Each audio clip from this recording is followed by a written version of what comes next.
안녕하십니까. 리얼 취업 스타 이직의 곰돌이 아저씨입니다. 오늘 말씀드릴 내용은 외국어는 취업에 과연 어떤 영향을 미치는가. 저 이거 되게 궁금했었거든요. 사실 신입 때 엄청 궁금했었던 기억이 있어요. 아니, 예를 들면 이런 거지. 토익 커트가 한 750이다. 이러면은 700, 내가 지금 751점을 맞았어. 근데 750, 예를 들면 780점을 맞아야지 유리한 게 아닐까? 그러면은 내가 시간을 이력서 자소서 쓰는데 쓸 수 있고, 영어 성적을 준비하는데 쓸 수 있고, 아니면은 공고에서 뭐 우대하겠다라고 하는 자격증을 따는데 쓸 수 있고, 여러 가지 옵션들이 있는데, 내가 과연 어떻게 해야지 이게 확률을 올려줄 수 있을까? 이거에 대해서 오늘 좀 말씀을 드리려고 해요. 저 같은 경우에는 일단 신입을 도전을 했을 때 토익 점수가 없었습니다. 네. 그때 당시에 전문직 시험에 도전을 했다가 3년을 이제 생으로 날려먹었고요. 네. 물론 학부 때 공부를 열심히 했으면 그럴 일이 없었겠지만, 네, 저는 날려먹었고요. 1년차 때 1차 탈락하고, 뭐 2년차 때 1차 합격하고 2차 탈락하고, 뭐 이렇게 하다 보면요, 1년차 때 썼던 영어 성적을 통해서 3년차 때까지 우려먹을 수가 있어요. 이제 그렇게 우려먹다 보니 이제 맨 처음에 쳤었던 시험이 아마 탭스였을 것 같은데, 탭스 점수는 그 웬만한 신입들 커트는 다 넘긴 점수였긴 했는데, 문제는 그게 이제 기간이 만료되면 쓸 수가 없다는 거지. 네. 그러다 보니까 3년차 때 이제 2차 딱 탈락하고 보니까 이제 막막한 거예요. 신입을 넣으려고 그러는데 대기업들은 다 영어 성적 뭐 얼마 이상 이걸 원해. 근데 나는 영어 성적표가 아예 없어. 근데 나는 일단은 시간을 3년이나 날렸기 때문에 너무 급해 마음이. 빨리 취업해갖고 돈 벌어야겠어. 뭐 그리고 뭐 제가 뭐 엄청 부자도 아니었고 뭐 엄청 가난하진 않았지만 그래도 어쨌든 제가 먹고 살 거는 벌어야 되는 상황이었거든요. 그러니까 이제 영어 성적이 없는데 저는 이제 처음에 어떻게 했냐면 에이씨 영어 성적 뭐 보겠어 이씨 그래 내가 그래도 뭐 이제 뭐 군도 이제 좀 일하는 걸로 갔다 왔고 하니까 뭐 이런 거 저런 거 해갖고 뭐 리더십 이런 얘기 하면은 좀 좋겠지 해갖고 막 다 집어넣었어요. 영어 성적 뭐 필요한데도. 근데 진짜 내가 그걸 느꼈어. 이제 중견기업 이상이나 아니면 중소기업도 심지어 요새는 그 툴들이 다 있어요. 그 어느 커트 툴이 있거든.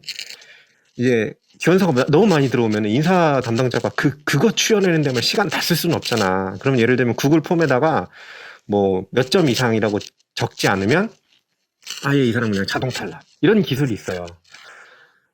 그런 게 이제 몰랐던 거지, 나는. 이제 중견 이상이면 100%, 거의 100% 그런 걸로 커트를 해버리고, 예를 들면 750이다. 그러면은, 이제 인사 담당자가 750 컷이라고 딱 이렇게 만들어 놓는 거야. 그리고 홈페이지에 750이 점수 이하로 이렇게 써 있는 이 그 지원 서류는 뭐 인사 담당자한테 통보 자체가 가지 않아. 그냥 커트.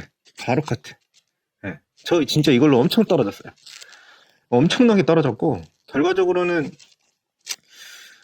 토익, 탭스, 뭐, 토플, 뭐 이런 어쨌든 영어 성적 커트 나와 있는 회사 집어넣었지만 모조리 100% 탈락을 했고요. 그리고 뭐 결과적으로는 이제 합격을 했어요. 거기는 실제로 영어 성적을 보지 않는다라고 써 있었어요. 대기업 집단이었지만 우리는 영어 성적 안 본다. 그래가지고 영어 성적 안 보는 대로 합격을 했는데 들어가 보니까 이유가 있더만 거기는 베이스가 일본 기술이었어. 그러니까 이제 물론 이제 미국 영어를 알면 좋긴 좋은데 이게 막 필수는 아니었던 거야. 이 전체 그룹이 좀 약간 그런 분위기. 그러니까 이제 영어 성적을 안 본다라고 해가지고 이제 거기에 합격을 했었습니다. 네. 그러니까 여러분들도 비슷한 실수는 하지 마세요. 예를 들면 공고에 뭔가 이 자격증이나 뭐 이 점수 이상은 무조건 받아야 됩니다라고 써 있잖아요. 그러면은 거의 100% 떨어뜨려요. 그러니까 예를 들면 내가 뭐 하버드대를 나왔어. 하버드대를 나왔는데 뭐 예를 들면 뭐 무슨 뭐 기능사 1급 이상 이렇게 돼 있는 거야. 내가 하버드대 나왔는데 뭐 이렇게 넣잖아요? 떨어져요. 물론 인사 담당자가 진짜 100만 분의 1의 확률로 이렇게 막 심심해서 이렇게 서류 뒤적거리다가 뭐야 이거 하버드대 나왔어? 잠깐만. 근데 자격증이 없네. 우리가 원하는. 잠깐만. 저기 이 인사팀장한테 물어봐가지고 제 팀장님 여기 하버드대 출신이 저희 지원을 했는데요. 이럴 수는 있어. 0.00001%의 확률로. 근데 대부분은 거의 거기에 공고에 나와 있으면 떨어뜨린다. 그리고 또 그것도 있잖아요. 월급쟁이가 또 따로 보고해가지고 그 사람 하나를 위해서 그 얼마나 귀찮아. 그냥 기준을 딱 정했으면 그냥 그대로 가는 게 제일 편하지. 담당자 입장에서도 그렇잖아요. 그러니까 그냥 보통 그냥 그대로 가요. 그러니까 저처럼 시간 낭비하지 마시라고. 네. 차라리 제가 그거 지원서 넣고 이럴 시간에 영어 시험을 한 번을 봤으면은 그냥 해결이 됐을 텐데 그때 당시에 좀 심리적으로 좀 이제 부모님한테 손 벌리기도 좀 미안하고 이제 3년을 이제 거의 3년을 뭐 학원비 쓰고 교재비 쓰고 막 이러면서 그냥 시간 날렸으니까 뭐 독서실비 쓰고 이러면서 그러니까 좀 또 손 벌리기 그러니까 영어 성적 시험 보는 그 금액이 뭐 큰 건 아닌데 그것도 조금 죄송스럽고 해갖고 그러다 보니까 이제 그리고 솔직히 그것도 있었고 자신감도 없었고 3년 전에 본 영어 시험이잖아요.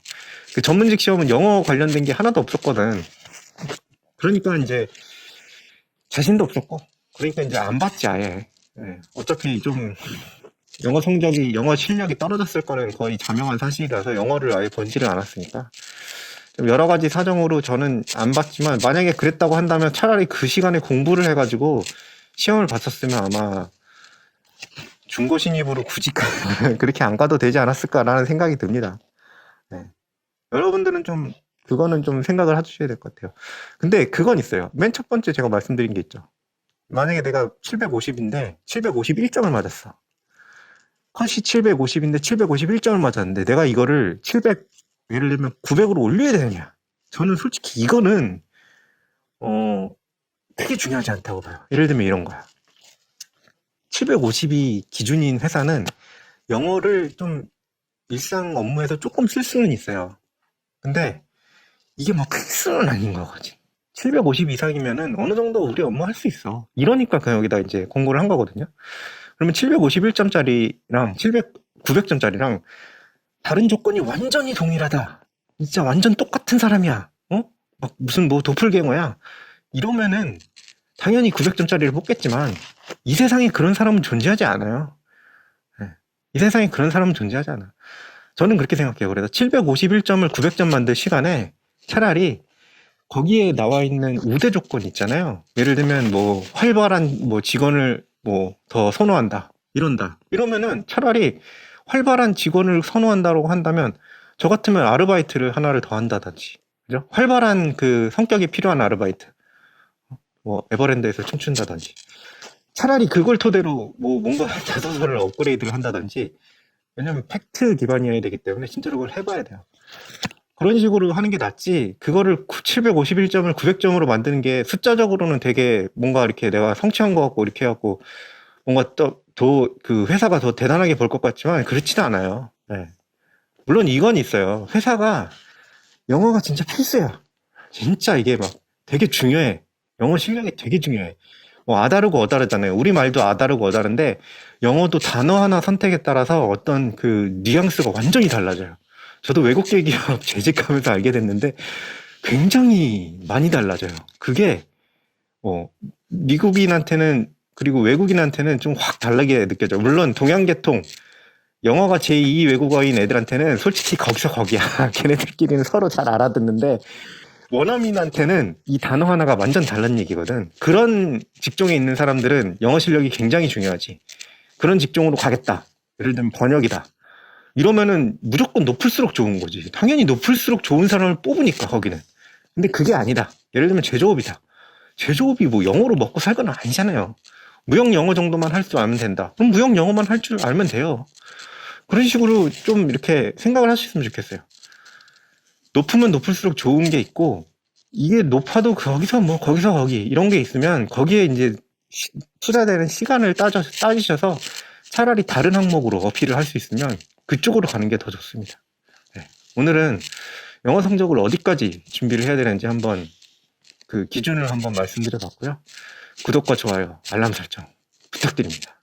그래야 이게 자막도 좀 나오고 좀 화려하게 이펙트도 좀 넣고, 예? 그러다가 이제 뭐, 이제 좀 이렇게, 이게 본업보다 이게 좀 더 괜찮다. 이러면 제가 또 그러면 또 이제, 이게 얼굴도 좀 까고, 표정도 좀 보여드리고, 저는 원래 이 표정이 안 나오니까 이게 재미가 없는데, 저 표정 좀 재밌거든요.